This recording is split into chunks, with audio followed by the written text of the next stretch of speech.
From Inc.com, this is the Inc. Productivity Tip. Expert opinions, valuable insight, and helpful advice from today's top business coaches, thought leaders, and entrepreneurs.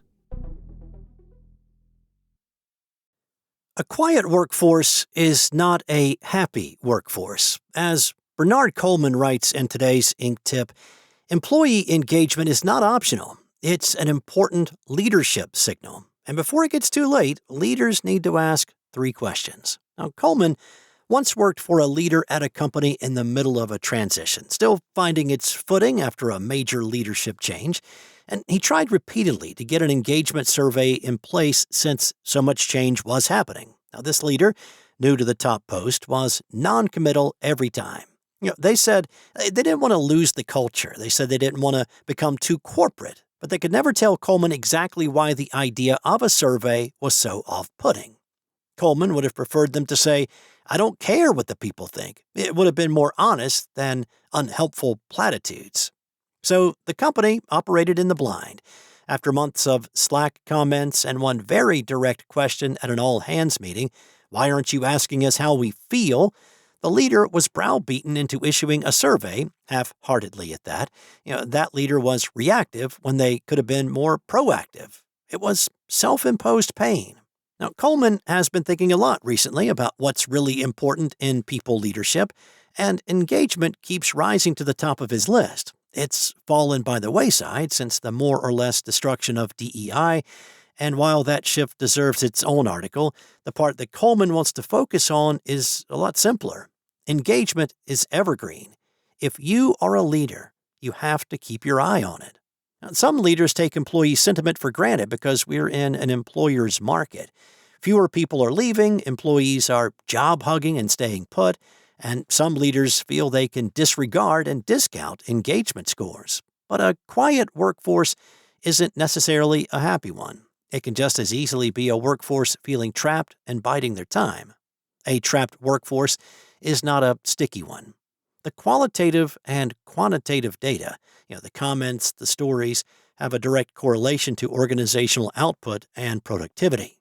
When people really love the mission, it creates stickiness. When they love the culture, well, it's even stickier. If your goal is to win, leave nothing to fate. Your environment, the ecosystem of how and where your people operate, and the feeling that employees walk away with, department by department, top to bottom, are the things you can control. Employee engagement is probably your most important signal. Yes, it's a lagging indicator, but it's rich in behaviors and sentiment, especially over time. It can tell you what needs to happen and what doesn't. If you are not using it, well, you're losing out. So, what do you do with a resistant leader? Get to the root cause. Often the real objection is not the survey itself, it's what happens after. Will the leadership hear something it doesn't believe, something it doesn't want to act on? Will people feel it's a big brother attempt? Will people feel safe saying what they really think? The clearest parallel is, let's say you're a product leader. You definitely want to know how the product is doing out in the wild, right? You'd ask customers what they're experiencing and what features they'd like. You'd want to build something that makes them buy more. And that's exactly why you should ask your employees too. When a leader doesn't want to do that, you really need to understand why they're so resistant.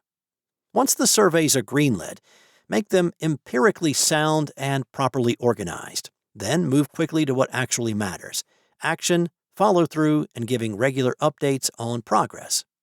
Take leaders through the qualitative and quantitative data, contextualize it, and explain what it all means relative to what they need to understand about their teams and the organization.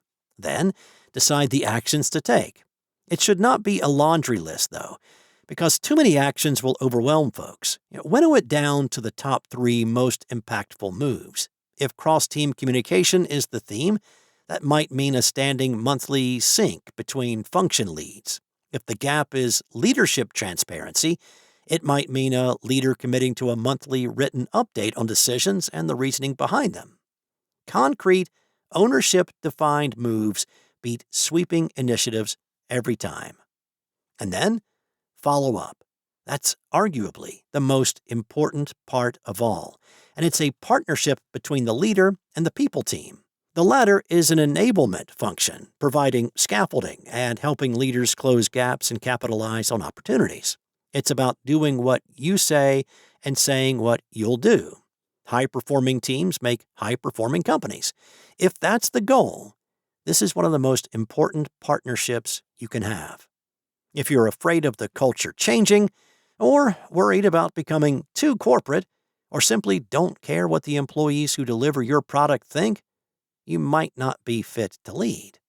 That's an unforced leadership error, and it's preventable.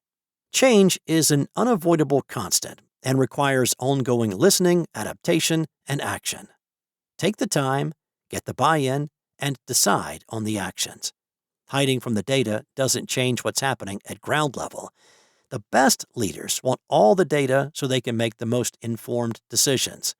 The leaders who don't are, unfortunately, on the back foot.